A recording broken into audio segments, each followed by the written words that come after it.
BJP के लिए अंदर से काम कर रहे हो, चलो जाके देखते हैं, बाहर से काम करो।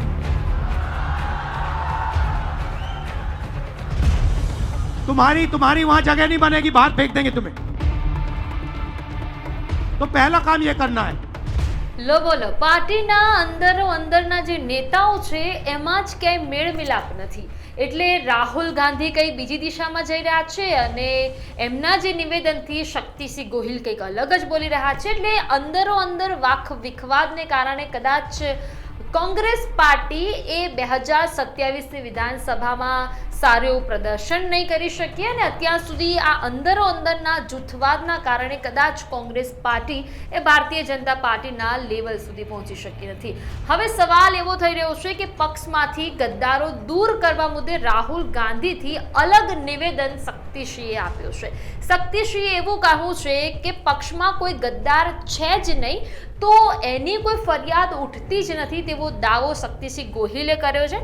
આ સાથે શક્તિસિંહ ગોહિલે જૂથબંધીના કારણે આરોપ પ્રત્યારોપ થયા હોય તેવું પણ કહ્યું છે। એટલે જ્યારે તેઓ 8 માર્ચના રોજ ગુજરાતે આવ્યા હતા ત્યારે રાહુલ ગાંધી એવું કહ્યું હતું કે કોંગ્રેસમાં રહીને જે લોકો ભારતીય જનતા પાર્ટીની બી ટીમ તરીકે કામ કરે છે એવા સિનિયર નેતાઓની હકાલપટ્ટી હવે કરવામાં આવશે અને હવે પૂરજોશમાં કામ કરી રહ્યા છે રાહુલ ગાંધી। અને આવતીકાલેથી તો જે કહેવાય કે જિલ્લા પ્રમુખની જે પ્રક્રિયા છે તેની પણ શરૂઆત થઈ જવાની છે। 45 દિવસમાં જિલ્લા પ્રમુખની વરણી થઈ જશે અને ભારતીય જનતા પાર્ટીના જેમ જ હવે કોંગ્રેસ પણ અલગ જિલ્લામાં પોતાના જિલ્લા પ્રમુખ ગોઠવી દેશે, એના કારણે સંગઠન મજબૂત બનશે। પરંતુ સંગઠન મજબૂત બને એ પહેલા જ આ પાર્ટીમાં એક વિખવાદ સર્જાઈ ગયો છે બંને નેતાઓની વચ્ચે। હવે કોંગ્રેસમાં રહેલા વિભીષણોને ઓળખવા મુશ્કેલ થઈ ગયા છે તેવું શક્તિસિંહ ગોહિલે કહ્યું છે અને એવું પણ કહ્યું છે કે જિલ્લા પ્રમુખ શિસ્ત સમિતિ પર આખો મામલો હવે છોડવામાં આવશે। વિભીષણને ઓળખવા માટે કોઈ એક્સરે મશીન નથી હોતું તેવું પણ શક્તિસિંહ ગોહિલે કહ્યું છે અને જૂથબંધીની ફરિયાદને કારણે કોઈ પણ પ્રકારના પગલાં ન લેવા જોઈએ કારણ કે અંદર વિખવાદ છે।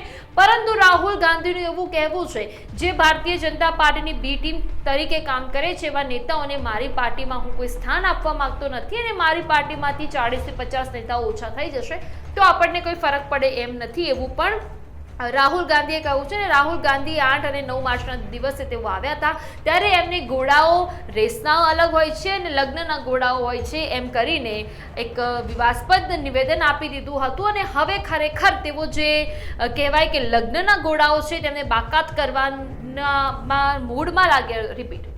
હવે રાહુલ ગાંધીએ લગ્નના ઘોડાને બાકાત કરવાના મૂડમાં લાગી રહ્યા છે, પરંતુ શક્તિસિંહ ગોહિલ ક્યાંક ને ક્યાંક એમના આ કામમાં અડચણ પેદા કરતા હોય તેવું લાગી રહ્યું છે।